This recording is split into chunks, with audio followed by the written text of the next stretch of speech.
Season 1 Reloaded just dropped, and we're going to go over the patch notes together. This is the first time that I've ever seen them, so we're doing this together, and we'll go through it line by line. We're only going to go over the Warzone information. We're not doing multiplayer or zombies. This is only Warzone.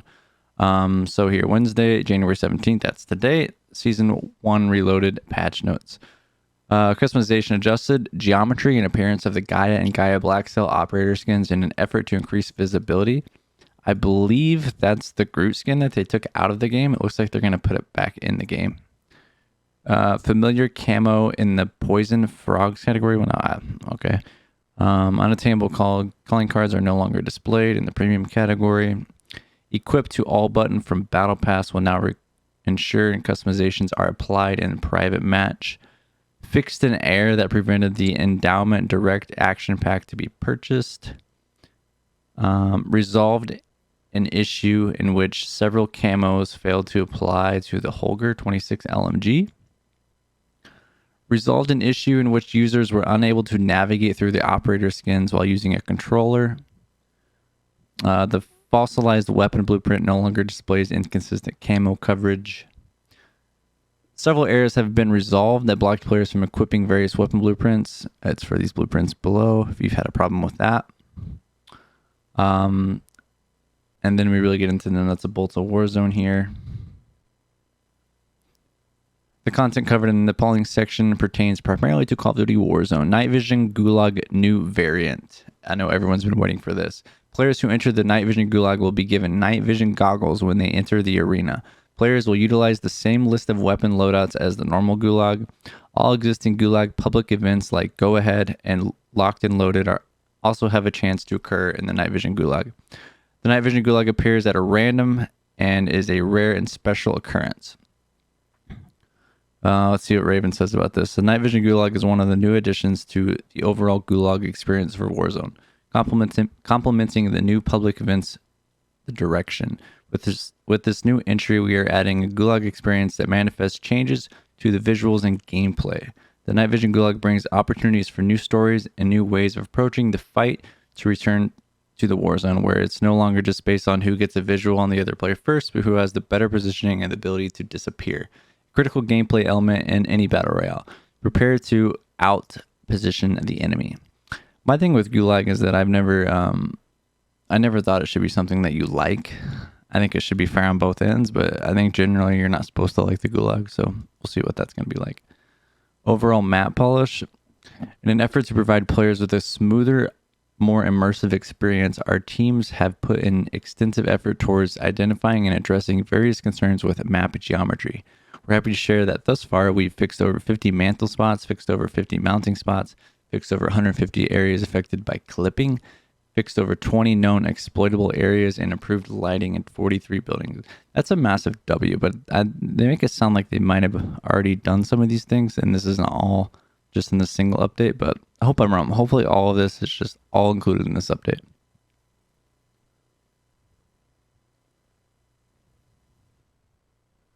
All right, new game modes. Part of our commitment to Warzone is the continuous monitoring of community sentiment. All right, new game modes. Part of our commitment to Warzone is the continuous monitoring of community sentiment, player engagement data, and the pursuit of fun and new experiences. Among the recent additions, Urzikstan Resurgence stands out, having garnered unprecedented engagement from a Resurgence mode on a big map. We understand that with a large, diverse player base comes varied preferences, but we prioritize introducing and rotating in modes that perform exponentially well to ensure an enjoyable gaming experience for as many players as we can reach. I'm just going to go over the guns and tell you whether it's been buffed or nerfed. I'm not going to read you each line because there's a lot, and it really doesn't matter. I'll just tell you if it's buffed or nerfed. The Holger 556 had a slight buff, it looks like. M13B had a slight nerf.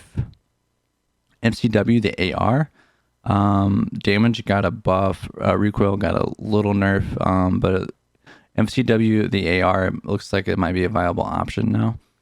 Battle rifles, MTZ 762, max damage reduced to 42. Okay, it got a slight nerf. It doesn't look like it's really going to matter. LMG's Bruin, slight nerf. DGLSW, nerf. The PKM, as we call it, They're just nerfing the conversion kit. Just a very small nerf on that. Attack Eradicator, which is again I've been using. Slight nerf. SMGs. AMR got a buff. ISO got a pretty substantial nerf. It's an MW2 gun, so they probably want it just out of the game. The Rival just got a recoil buff. Recoil and stability buff, basically. Striker 9 got a little buff. Sniper rifles, oh geez. Cat AMR, damage rank benefits reduced by 9%. Bullet velocity reduced by 8%. Bullet velocity reducing by 8% is a big thing. This is a major nerf for the Cat AMR, it looks like. Ammo attachments, 50 cal. Jeez, this is another whole. Everyone's using this barrel on the Cat AMR, so they reduced that bullet velocity by 8%, which is huge. And then everyone uses the Spire Point rounds on the sniper as well, and they're reducing the bullet velocity benefit of that by 19%. That's 27% less bullet velocity now. That's crazy. The damage doesn't really matter on this because it's still a one shot to the head no matter what, but the bullet velocity is going to make it really hard now. It looks like they nerfed Dragon's Breath on the shotguns by 10 to 12%. That's great. Lasers, don't care too much about this, just kind of reducing benefits a little bit. Muzzles, I don't think anyone really uses this muzzle, it doesn't really matter. All right, now getting into gameplay. Champion's Quest, which is the nukes. Champion's Quest makes its debut in Urzikstan with some new tricks up its sleeve to test the very best players in Warzone. New steps to acquire each element will push you to your limit and keep the action hot and spicy just the way we like it.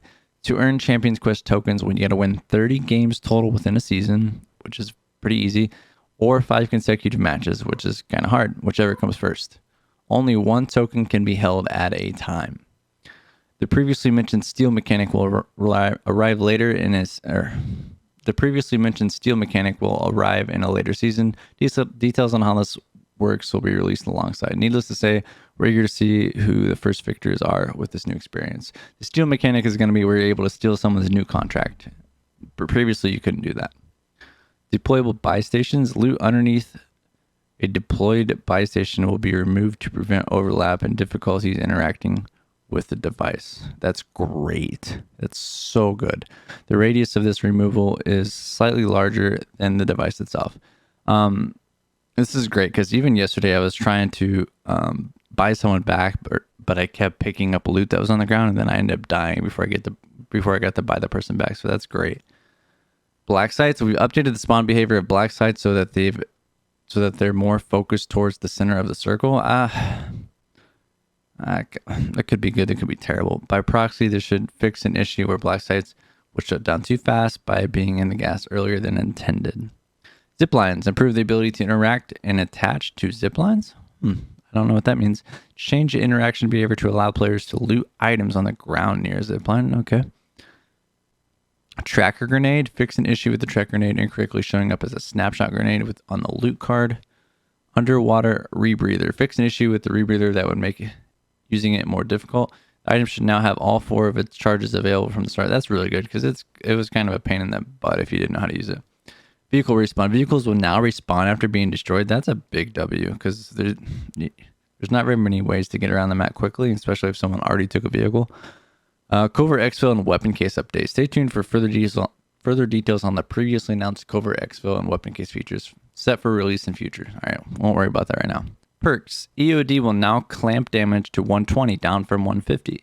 Quick fix. Fix an issue preventing health regeneration to occur after inserting an armor plate. Holy crap, dude. I knew this was glitched. I'll probably go back to using quick fix now. Bomb drone. Kill streak. Increasing the warning range to 14 meters, up from 6 meters. That's huge. UI fixes. Altitude arrow improvements quality of life.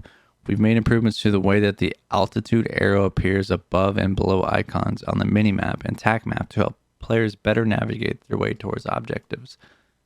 We'll see how that plans out. Audio, oh god. Our audio team has been diligently working on making adjustments to the audio experience in Warzone. In addition to the changes outlined below, we are actively exploring further improvements with some planned for parachutes in an upcoming season. Audio occlusion.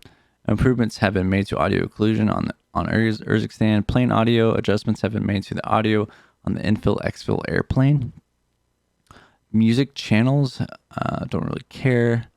Allied sound. Reduce the volume of friendly slides, jumps, and lands to better distinguish between friendly. This is the biggest W I see on here. That's huge. I hate thinking that my teammate is an enemy. Now you can, tell the difference between. Holy bug fixes. I'm not going to go through all these bug fixes, but I'm going to kind of read through it and see which ones actually matter. Nope, don't care. Fix an issue causing a player to get stuck in a loop and like plating up. You kept plating up over and over again and preventing them from being revived. That's perfect. Fix an issue preventing equipped gulag tokens from awarding cash. That's a W. Fix an issue preventing bomb drones from appearing on the minimap or tac map. I didn't even know they were supposed to. That's a W.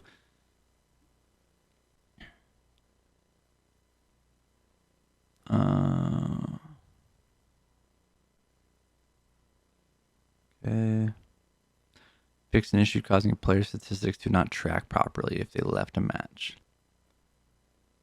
Fix an issue causing active players to be kicked out of plunder matches. Fix an issue causing inconsistent behavior when dropping ammo types.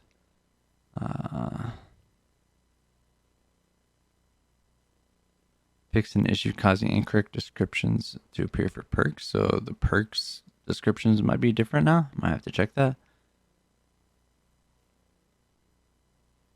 Fix various dev errors. Oh, they did some dev error work. Hopefully that's a W.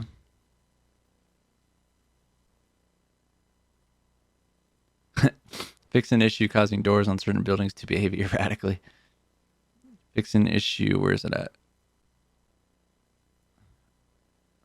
Causing black site keys to spawn in unintended modes.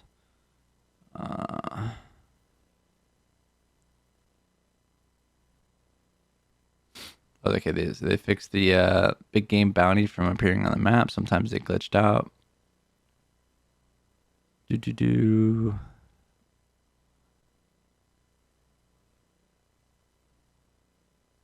Fixed an issue causing a dev error when attempting to rejoin a private match. I don't really dev error for that.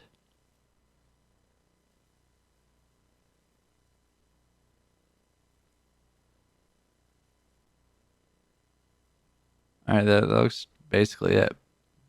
There's not too much. There's a lot of bug fixes that they got on here, but that's the gist of it. The biggest thing that I see that they didn't do was nerf the interceptor again. That's probably the biggest L on this entire thing, but they said it's going to come again soon, so we'll see what that looks like. But thank you guys for checking out the patch notes. I hope you enjoy the game. I'll be streaming it all day today, so feel free to hop in. But I'll see you in the next one, guys.